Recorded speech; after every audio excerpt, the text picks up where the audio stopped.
Hello students, welcome to CVT Adda PG 24/7 channel और आप सभी का स्वागत है। मैं हूं स्वाति मैम जो आपको पढ़ाती हैं CVT PG political science HUQP 18 जो कि आपके पेपर का कोड है। तो जैसे कि आप सभी को पता ही होगा कि मैं हमेशा आप सबकी जो भी डिमांड्स होती हैं उसके ऊपर वीडियोस लेकर के आती हूँ। आपने कट ऑफ मांगा, मैं कट ऑफ ले आई। आपने बुक लिस्ट मांगा, मैं बुक लिस्ट ले आई। JNU का डिफ्रेंसीशन भी लेकर आई हूँ, PISM, IRM और POLM के अंदर क्या डिफ्रेंसीशन होता है। तो आज का जो वीडियो का टॉपिक है वो भी आप सभी की डिमांड पर है कि मैम लक्ष्मीकांत को कैसे पढ़ा जाए CVT PG पॉलिटिकल साइंस के लिए। क्योंकि आप सभी को पता है कि लक्ष्मीकांत स्पेसिफिकली UPSC एस्पिरेंट्स के लिए लिखी गई है, लेकिन आपको UPSC वालों की तरह नहीं पढ़ना है क्योंकि आपके पास तमाम और यूनिट्स होती हैं जिनको आपको कवर अप करना होता है इन डेप्थ में। तो लक्ष्मीकांत केवल CVT PG पॉलिटिकल साइंस या फिर UGC नेट पॉलिटिकल साइंस के पर्सपेक्टिव से कैसे पढ़ना है वो मैं आज की वीडियो में आपको बताने वाली हूँ। और मैं प्रॉपर कंटेंट लेकर आई हूँ लक्ष्मीकांत का कि क्या क्या कंटेंट उसमें दिया गया है, उसमें से आपको अपने अनुसार फिल्टर करके क्या क्या पढ़ना है। उसके अलावा भी मैं आपको बताऊंगी कि कौन से अदर लिस्ट्स आपको पढ़नी है या फिर कौन से अदर शॉर्ट नोट्स आप लोगों को बनाने हैं, वो भी मैं आपको ये कंटेंट बताने के बाद बताऊंगी। इसके अलावा अगर आपको किसी और इम्पॉर्टेंट टॉपिक पे वीडियो चाहिए मेरा, तो वो भी आप मुझे कमेंट कर सकते हो, मैं उसके ऊपर भी वीडियो ले आऊँगी। ठीक है, so let's start with the topic how to study Laxmikanth for CVT PG political science by Swati ma'am. चलिए, तो उससे पहले छोटी सी बात कर लेते हैं कि अगर आप लोगों को कोई भी समस्या क्वेरी है तो मैं हमेशा आप लोगों के लिए हाजिर हूँ आपकी सभी समस्याओं का समाधान देने के लिए। तो आप मुझे कभी भी आपको कोई भी दिक्कत परेशानी है पॉलिटिकल साइंस को लेकर के, तो आप मुझे हमेशा पर्सनल ईमेल पे एक मेल ड्रॉप कर सकते हो swati.yadav@adda247.com। और अगर आपको बैच के अंदर आना है, क्योंकि आप मेरी क्लासेस देखते ही होंगे, YT पे होती है रोज़ 3 बजे और पेड में होती है 4 से 5। तो अगर आपको बेस्ट यूनिवर्सिटीज़ में जाना है, क्योंकि मैंने आपको कट ऑफ एनालिसिस बताया था कि कंपटीशन कितना हाई चल रहा है ना, तो आप इस कोड का इस्तेमाल करेंगे एनरोल करते समय। और अगर बैच से रिलेटेड भी कोई क्वेरी है कि कोड मैम इस्तेमाल करना नहीं आ रहा है कि कैसे करते हैं, तो आप मुझे पर्सनल ईमेल आईडी पे बता सकते हो, अपना ईमेल ड्रॉप कर देना। तो ये वो बैच है जिसकी मैं बात कर रही थी, हमारा नीव बैच है। इसके सभी मेरिट्स यहाँ पे लिखे हुए हैं। साथ ही साथ में पहला कोई ऐसा कोर्स आपको दिखेगा यूट्यूब पर जो कि चैनल आपको हैंड रिटन नोट्स भी प्रोवाइड करेगा। तो मैं चाहती हूँ कि इतने सालों में जितना भी अर्जित मैंने किया है, इकट्ठा किया है, अपने नोट्स बनाए हैं, वो सभी मैं अपने बच्चों के साथ शेयर करूँ। तो पेड में अपनी क्लास की PPTs के साथ साथ मैं समय समय पर अपने हैंड रिटन नोट्स भी आप सभी के साथ शेयर करूँगी, ताकि आपकी मेहनत और प्रिपरेशन और ज़्यादा बेहतर हो सके। ठीक है, चलिए स्टार्ट करते हैं। उससे पहले मैं आपको एक बहुत ही बेहतरीन और इम्पॉर्टेंट इन्फॉर्मेशन दे दूं कि अपकमिंग संडे को we are going to cover western political thought के important questions, the most important questions. और ये एक महा मैराथन होने वाली है जो कि काफ़ी घंटों तक चलेगी। सो मैं उम्मीद करती हूँ कि आप सभी भारी संख्या में इसके अंदर ज्वाइन करेंगे। ये होने वाली है बेटा 12 बजे। ठीक है, संडे को, रविवार का दिन रखा है ताकि आप सभी लोग फ्री हों। और वेस्टर्न पॉलिटिकल थॉट हमने काफ़ी हद तक अपनी YT क्लासेस में कवर अप किया है, तो सभी लोग ज्वाइन करेंगे 12 बजे। और जो बच्चे बाद में रिकॉर्डेड लेक्चर को देख रहे हैं, आप लोग प्लेलिस्ट में जा करके महामैराथन वाली क्लास को देख सकते हैं। चलिए, तो मैं बेटा कंटेंट का फोटोज़ आप लोगों के लेकर के आई हूँ कि किस तरीके से आपको इनमें से क्या क्या पढ़ना है, मैं आपको फिल्टर आउट करके बताऊँगी। ठीक है, तो इसका स्क्रीनशॉट आप लोग ले लीजिएगा। हालांकि जो इसकी PPT होगी वो मैं आप सबके साथ टेलीग्राम पे भी शेयर कर दूँगी। चलिए, तो सबसे पहला है बेटा आपका हिस्टोरिकल बैकग्राउंड। तो इस हिस्टोरिकल बैकग्राउंड के अंदर बेटा आपको क्या क्या पढ़ने हैं, जैसे कि आपको पढ़ना होगा एक्ट्स, है ना, एक्ट्स पढ़ना होगा, उस एक्ट्स की क्या क्या कैरेक्टरिस्टिक्स रही हैं, ठीक है, वो आपको पढ़नी होंगी। और किस एक्ट के अंदर क्या पर्टिकुलर चीज़ को लेकर के आया गया था, क्राउन रूल कब स्टार्ट हुआ है, और वाइसरॉय इंडिया का कब बना, या फिर आप बोल सकते हो कि किस तरीके से अलग अलग चीज़ें जो भी इवेंट्स में हुई थी, यानी कि 1909 का एक्ट क्या था, 1919 का क्या था, 1935 का क्या था, उनके कुछ कुछ कैरेक्टरिस्टिक्स आपको पता होने चाहिए। हालांकि हिस्टोरिकल बैकग्राउंड से आपकी CVT के अंदर बहुत ज़्यादा कुछ नहीं आता है, तो अगर आप स्किप भी कर देते हो तो चलेगा, बट अच्छा होगा कि एक बैकएंड के लिए या फिर एक बैकग्राउंड के लिए आप इसे पढ़ ले तो। ठीक है, then making of the constitution, इसमें आपको कैसी चीज़ें पढ़नी है, जैसे कि असेंबली के बारे में पढ़ना है आपको। असेंबली में कितने मेंबर थे, कितने लोग प्रोविंसेस से थे, और स्पेसिफिकली जो कमिटीज़ आपकी रही हैं स्पेसिफिकली जो कमिटीज़ रही हैं, किस कमेटी का कौन चेयरमैन रहा है वो आपको पढ़ना है, ड्राफ्टिंग कमेटी का कौन था, या फिर अलग अलग जो कमेटी थी उसको किसने चेयर किया है, उन सब का चेयरमैन आपको पता होना चाहिए। ठीक है, ड्यूरिंग असेंबली प्रेसिडेंट कौन रहा है, और मतलब जो भी चीज़ें इस तरीके की छोटे छोटे फैक्ट्स हैं वो आपको पढ़ने हैं। उसके बाद है आपका कंसेप्ट ऑफ द कॉन्स्टिट्यूशन, आप इसको स्किप कर सकते हो। Salient features of the constitution, I hope कि फीचर्स तो आप लोग को काफ़ी हद तक पता ही होंगे, सो अगर आप स्किप कर दोगे तो चल जाएगा। Then we have preamble of the constitution, very very important. उसके अंदर जो वर्ड्स ऐड किए गए थे, उसके अंदर जो वर्ड्स एडिड थे उसका अमेंडमेंट, कौन से अमेंडमेंट से कौन कौन से वर्ड, कौन कौन से 3 वर्ड जो है ऐड किए गए, और प्रियम्बल से रिलेटेड कुछ कुछ सुप्रीम कोर्ट के केसेस भी हैं, तो वो सुप्रीम कोर्ट के जो केसेस हैं वो भी आपको पढ़ लेने होंगे। उसके बाद union and it's territory, citizenship, ये सब का आप थोड़े थोड़े जो है स्केड्यूल या आर्टिकल पढ़ लोगे तो आपका काम चल जाएगा। फंडामेंटल राइट अगेन आप लोगों को काफ़ी हद तक याद होंगे भी, और वैसे भी आप इसको एक बार देख के चले जाना, क्योंकि कई बार डायरेक्टली फंडामेंटल राइट्स में पूछ लेते हैं, जैसे कि जो रिलीजन वाला है कि जिसमें आप अपना प्रोफेशन प्रैक्टिस कर सकते हो पर्टिकुलर रिलीजन को, उसका एक क्रोनोलॉजी पूछ लिया गया था कि पहले क्या आता है और बाद में क्या आता है। ठीक है, अकॉर्डिंग टू आर्टिकल क्या क्या अलाउड है पहले, उसके बाद क्या चीज़ आएगी, तो एक बार देख लेना इन चीज़ों को भी। डीपीएसपी भी सेम वही है, DPSP is very very important, और आजकल इससे काफ़ी ज़्यादा क्वेश्चंस पेपर के आपके अंदर दिखने लगे हैं। उसके बाद फंडामेंटल ड्यूटीज़ सेम है, fundamental duties and directive principles को आपको पढ़ना ही पढ़ना है। उसके बाद amendments of the constitution, very very important. Amendments के आपको टाइप्स पता होना चाहिए, हालांकि टाइप्स आपसे डायरेक्टली पूछे नहीं जाते, लेकिन टाइप्स आपको एक बेसिक अंडरस्टैंडिंग के लिए पता ही होने चाहिए। और इम्पॉर्टेंट अमेंडमेंट्स की लिस्ट बना लीजिएगा कि इम्पॉर्टेंट अमेंडमेंट्स के लिए ना मैं कुछ कुछ आपके लिए ना जेनरिक वीडियोस लेकर के आऊँगी कि मोस्ट इंपॉर्टेंट अमेंडमेंट्स एक वीडियो में हमने कवर अप कर लिए, मोस्ट इंपॉर्टेंट सुप्रीम कोर्ट के केसेस हमने एक वीडियो में कवर अप कर लिए, ऐसे ऐसे कुछ जेनरिक मैं आपके लिए लेकर आऊँगी। लेकिन आप खुद से भी important amendments, important supreme court के जजेस या जजमेंट्स, इनके नोट्स भी बना सकते हैं। ठीक है, उसके बाद basic structure of the constitution, इससे रिलेटेड आपका जो एक केस है केशवानंद भारती केस, वो आपको याद रखना पड़ेगा। ठीक है, उसके बाद पार्लियामेंट्री सिस्टम आप स्किप कर दीजिएगा, federal system, centre state relation, इससे रिलेटेड कुछ कुछ आपको जो है केसेस आप देख सकते हैं, या फिर कुछ कुछ आर्टिकल्स आप देख लीजिएगा। हालांकि सेंटर स्टेट रिलेशन से ज़्यादा इन डेप्थ में कुछ नहीं पूछा जाता है, क्योंकि जब आप किताब को देखोगे तो उसमें काफ़ी कुछ इन डेप्थ में लिखा है कि टैक्स रिलेशन कैसे हैं या फिर अदर फाइनेंशियल रिलेशंस कैसे हैं, तो उतना इन डेप्थ में आपको नहीं जाना है। अगर आप थोड़े बहुत आर्टिकल्स देख लोगे तो आपका काम चल जाएगा। Next we have interstate relations, emergency provisions. Emergency is very very important, president is very very important, vice president is very very important, prime minister, central cabinet, parliament, ये वाले जो है ना ये सीक्वेंस से आपके लिए सभी इंपॉर्टेंट हैं। ठीक है, पार्लियामेंट्री कमिटीज़, पार्लियामेंट्री ग्रुप छोड़ सकते हो, सुप्रीम कोर्ट इंपॉर्टेंट है, जुडिशल रिव्यू हालांकि हमारे कॉन्स्टिट्यूशन के अंदर कहीं पर भी स्पेसिफिकली मेंशन नहीं है, लेकिन कुछ कुछ आर्टिकल हैं जो कि जुडिशल रिव्यू को इंश्योर करते हैं, जैसे कि आर्टिकल 32, जैसे कि आर्टिकल 226। और जुडिशल रिव्यू जो है वो हमारे भारत का शब्द नहीं है, सबसे पहले इसको यूएसए की कोर्ट के अंदर सुप्रीम कोर्ट के जो यूएस मार्बरी वर्सी मेडिसिन वाला जो केस था उसके अंदर पहली बार जुडिशल रिव्यू को इंट्रोड्यूस किया गया था, जो कि हम लोगों ने भी अडॉप्ट किया है। उसके बाद पब्लिक इंटरेस्ट लिटिगेशन, PIL कैसे फाइल होती है थोड़ा बहुत देख लेना, बाकी ज़्यादा कुछ आता नहीं है। Governor very very important, chief minister very very important, और उसके बाद तो मिनिस्टर्स और ये स्टेट लेजिस्लेचर स्टेट गवर्नमेंट के अंदर ही आ जाएगा।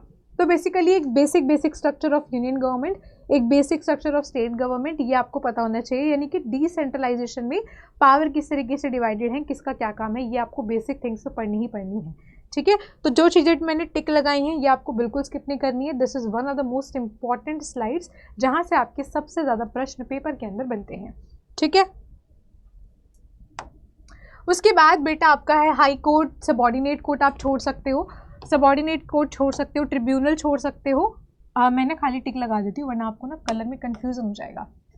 तो हाई कोर्ट पढ़ लीजिएगा, हाई कोर्ट में ज़्यादा कुछ आपको नहीं पढ़ना है, जैसे कि कई बार पूछ लेते हैं कि कॉमन स्टेट्स का हाई कोर्ट कौन से आर्टिकल के अकॉर्डिंगली इस्टेब्लिश हो सकता है, या फिर रिट जुरिसडिक्शन पूछ लेते हैं हाई कोर्ट का, या फिर कई बार ऐसे पूछ लेते हैं कि हाई कोर्ट की पावर किस किस चीज़ में ज़्यादा है। ठीक है, तो उसके बाद national consumer disputes redressal commission कभी कभार पूछ लेते हैं, बहुत ज़्यादा नहीं पूछा जाता है। लोक अदालत भी नहीं पूछते। Panchayati Raj very very important, this is very very important, यहाँ से तो आपका बहुत बार पूछा जाता है। म्यूनसिपैलिटी, इन दोनों के जो आर्टिकल्स हैं वो भी कई बार ये लोग अंदर से पूछ लेते हैं।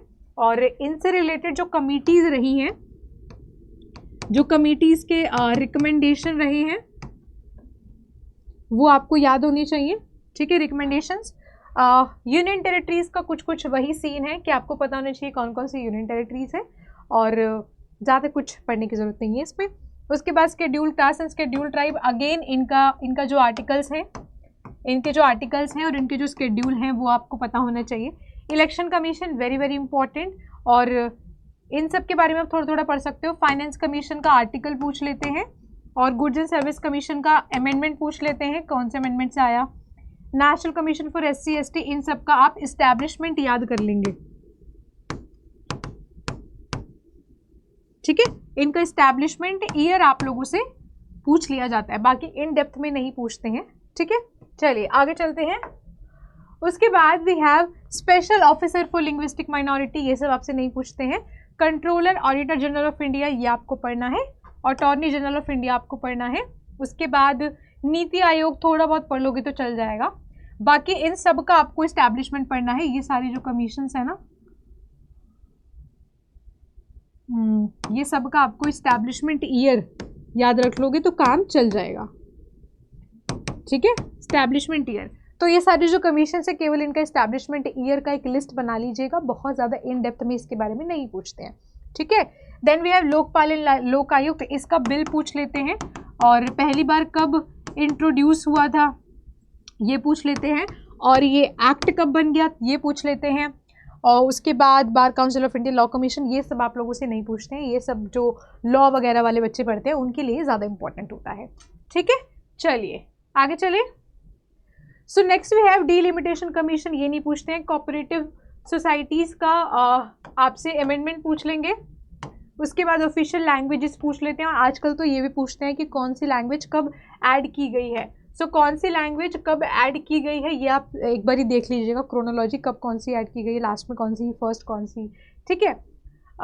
उसके बाद राइट्स एंड लायबिलिटी, ये सब आपसे नहीं पूछते हैं। पॉलिटिकल पार्टीज थोड़ा बहुत आपको पता ही होना चाहिए। इलेक्शंस हमने अभी भी बात करी कि इलेक्शंस के बारे में आपको पता होना चाहिए। और वोटिंग बिहेवियर, इलेक्टोरल रिफॉर्म्स, ये सब तो आपको एक बहुत जनरल बेसिक अंडरस्टैंडिंग होगी ही, है ना, बाकी को you can skip.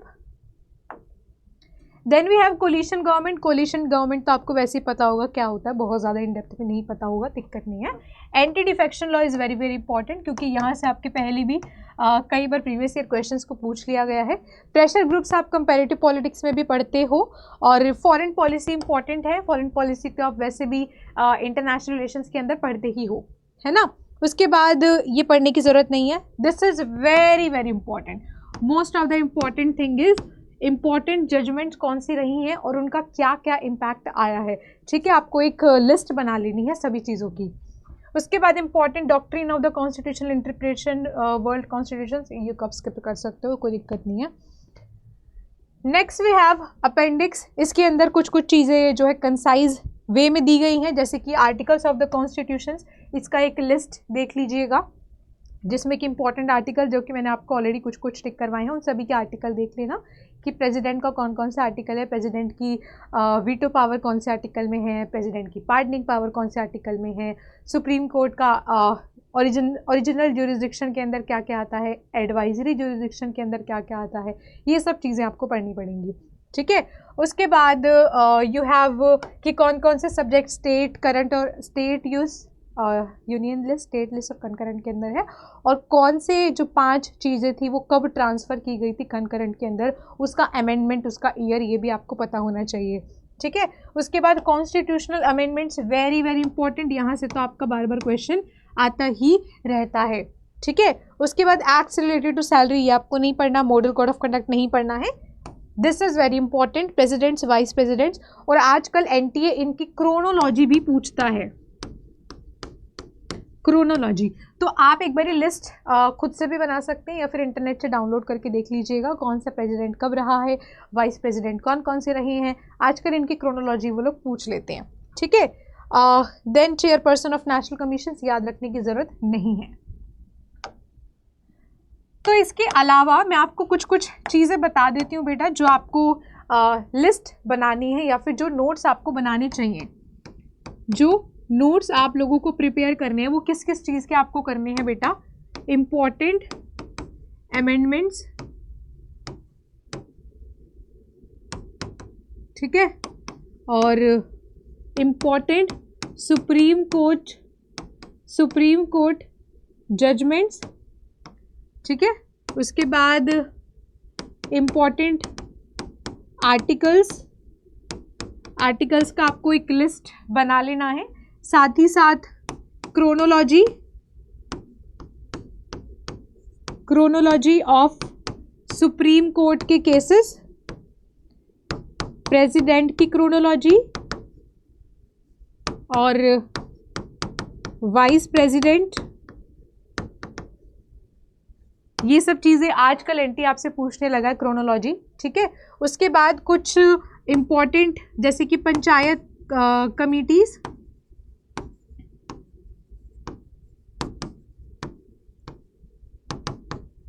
Panchayat committees को पूछ लेते हैं, उनका इस्टेब्लिशमेंट ईयर पूछ लेते हैं, ठीक है।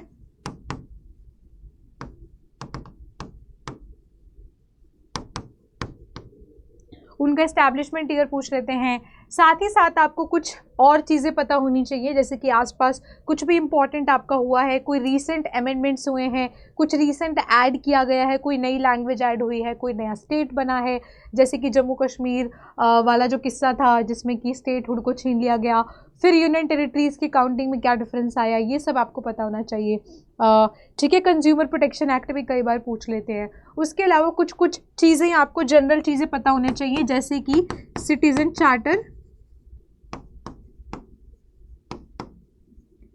चार्टर क्या होता है, आरटीआई क्या होता है, आरटीई क्या होता है। RTI is your right to education, right to information, and RTE is your right to information. उसके बाद थोड़ा बहुत आपको जन सुनवाई पता होना चाहिए, और लोकपाल, लोक आयुक्त, ये सब आपको थोड़ा बहुत पता होना चाहिए। ये आगे नहीं लिखा जा रहा है तो मैं खाली लोकपाल एक्सेट्रा लिख के छोड़ दे रही हूँ, ठीक है। तो ये मैंने बेटा आपके लिए कुछ चीज़ें नोट्स करके लिख दी हैं, आप इसका स्क्रीनशॉट ले लीजिएगा। ये वो चीज़ें हैं जिसके आपको कुछ ना कुछ रिटन नोट्स को जो है मेक करना पड़ेगा। कुछ कुछ शॉर्ट अपनी ट्रिक्स आप इसको याद करने के लिए बना सकते हो। बाकी कुछ कुछ जेनरिक वीडियो आप सभी के लिए मैं यूट्यूब पे भी लाती रहूँगी कि इंपॉर्टेंट अमेंडमेंट्स कौन से रहे हैं, इंपॉर्टेंट जजमेंट्स कौन सी रही हैं, या फिर क्रोनोलॉजी, इस तरीके की चीज़ें मैं आपको बताती रहूँगी, ठीक है। सो आई होप आप लोगों को समझ में आया होगा कि लक्ष्मीकांत को कैसे पढ़ना है। यूपीएससी वालों की तरह आपको पूरी किताब को पढ़ने में समय ज़ाया नहीं करना है, क्योंकि क्वेश्चन वहाँ से आएंगे ही नहीं, ठीक है। सो आई होप आप लोग की चीज़ें समझ में आई हैं, और अगर आपको किसी और इम्पॉर्टेंट टॉपिक पे मेरा वीडियो चाहिए तो आप वो भी मुझे कमेंट करके बता सकते हैं। और अगर आप सभी चीज़ों को इन डेप्थ में पढ़ना चाहते हैं, सब कुछ आपको सर्व्ड ऑलरेडी चाहिए, परोसा हुआ चाहिए, तो आप बैच के अंदर आ जाइएगा, न्यू बैच के अंदर। और एनरोल करने के लिए you have to use my code बेटा स्वाति 30, क्योंकि वहाँ पे ऑलरेडी एक कोड लगा हुआ होता है जिस पे आपको मैक्सिमम डिस्काउंट नहीं मिलेगा, उस पर कुछ 27% होता है। आप उसको जब रिमूव करेंगे तो जब इस कोड को लगाएंगे, बाय नाउ पे क्लिक करोगे, तब उसको रिमूव करने का ऑप्शन आएगा, ठीक है। मैं भी आपको दिखा भी देती हूँ एक बारी, तो आपको ये कोड इस्तेमाल करना है। और अगर आपको कोई भी दिक्कत परेशानी है, पर्सनल मेंटरशिप चाहिए, तो आप मुझे इस ईमेल आईडी पे संपर्क कर सकते हैं। मैं आपको एक बार दिखा देती हूँ कि कोड कैसे इस्तेमाल किया जाता है।